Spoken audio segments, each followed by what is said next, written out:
First rule of this channel, we do not talk about this channel. Second rule of the channel, this is not legal advice. So, a little bit of story time here. So last year when I was getting ready for my main money league, my high stakes league, my co-manager calls me up one day and says, "Hey, what's going on with this Garrett Wilson guy? I really want to draft him this year." And he'd gotten a little bit tipsy and was watching Hard Knocks, and he's like, "This is the guy I want in our first round." And I said, "I don't dislike the player. I just think that he's a little bit overvalued, and if he doesn't get it done, it's going to put us behind the eight ball." But I was like, "Hey, if this is the guy that you want, I think he's not too overpriced. I think you could go get him." It was an auction league. He went out and got him. And if you know, you know, that's how our season kind of went last year in that high stakes league. So it's really about identifying the value of players correctly, and getting as many of those guys that are undervalued.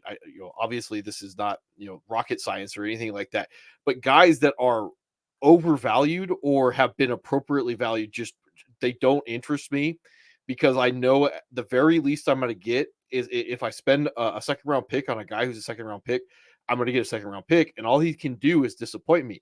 A guy that I get in the second round, I want to have a very good feeling that he's going to be a first round pick or an elite guy. As a analogy. So the thing to talk about today, the reason why I'm actually doing this video, is the guy that I am most interested in is not the Justin Fields trade to the Steelers. That's just window dressing. Right now they're saying the starter is going to be Russell Wilson. I don't know how much that's going to be an upgrade. Justin Fields coming in, maybe there's some fantasy relevance to that. Otherwise, like I just don't know what this does for like guys like George Pickens. I don't know what this does for Pat Fryermuth, Najee, Jalen Warren. Like, I don't like uncertainty in my corn pops. Like, that's just how it goes. So now, because of the Justin Fields trade, a guy like George Pickens, who I would go, maybe I would think about evaluating that guy. Maybe if he's not overpriced because of hype trades, maybe there's enough there that I could go, he's a third round pick. Maybe I can get a second round, tag out or a finish out of him.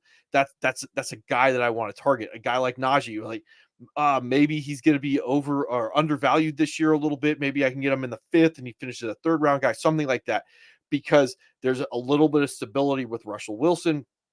That stability with Russell Wilson means like maybe I can evaluate guys correctly, and that means I know the amount of the proper amount of risk to take on a guy. Because remember, the same process that'll win you a league will lose you a week.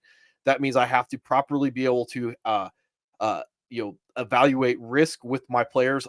There's just guys that I have to be a little bit safer on, because they're going to be so overvalued, those hype trains in the offseason going on. So with Justin Fields going there, like, they could tell me that Russell Wilson's going to be the starter.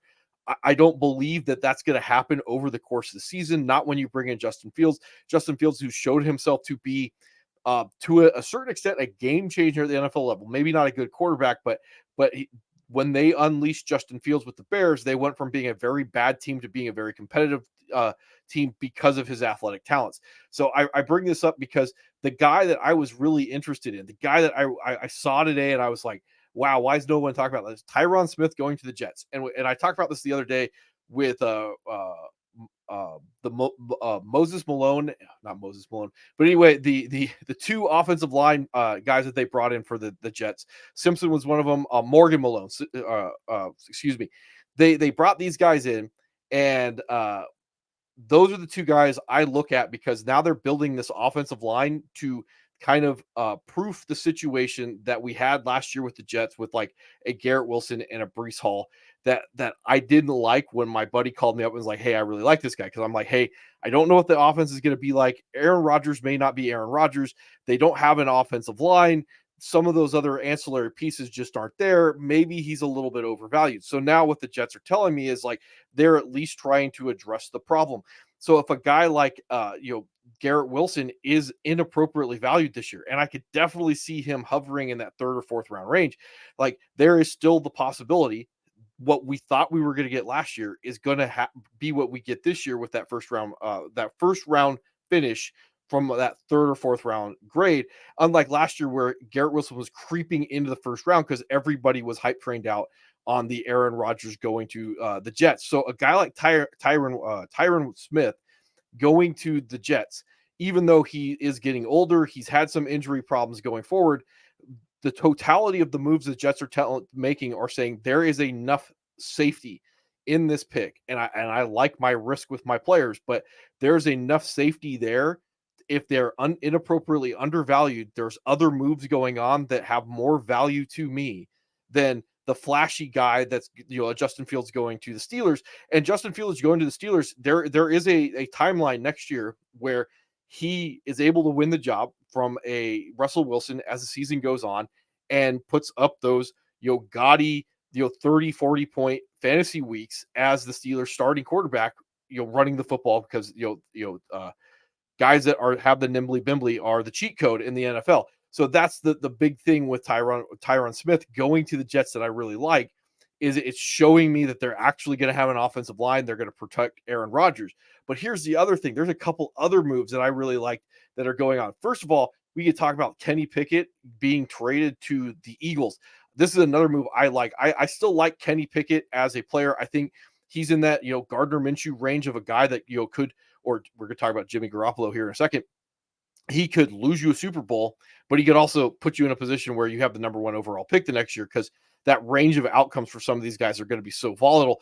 Kenny Pickett's not bad at football. So why does this matter from a fantasy perspective?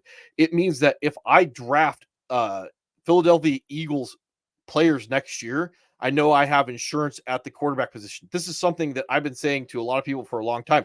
The second most important player on an NFL football team is the backup quarterback. Because if the first most important player is the starting quarterback, then the guy backing him up is the second most important guy. And you see that with the Jets last year, that they thoroughly were like, oh, our Zach Wilson is going to be our backup quarterback. We have Super Bowl aspirations. Well, like, now we just threw our season away. Like, there was literally a wasted season with the Jets last year. And then you have teams like the Eagles that still think that they're in the Super Bowl window. They go out and they get a Kenny Pickett, and a guy like Jalen Hurts that's so run heavy as a quarterback who's probably going to miss some time every year. Like, this tells me that if there's some significant time missed, or at least a game or two missed, just like 2 years ago when our boy Gardner Minshew was there, that Kenny Pickett can come in and keep my guys on track. And these are little things that I have to be able to look at managing a fantasy football roster to go, like, can I win my chip? It's not all the stuff that everybody else is doing, because everybody else is going to be cheating off of each other. I don't care what everybody else is doing. I care about running my team. So Kenny Pickett going to the Eagles is something that I'm really interested in, because it goes, okay, those 2 games that like Jalen Hurts might miss, well, he's going to keep, AJ Brown and Dallas Goedert, and even the new signing with Saquon Barkley.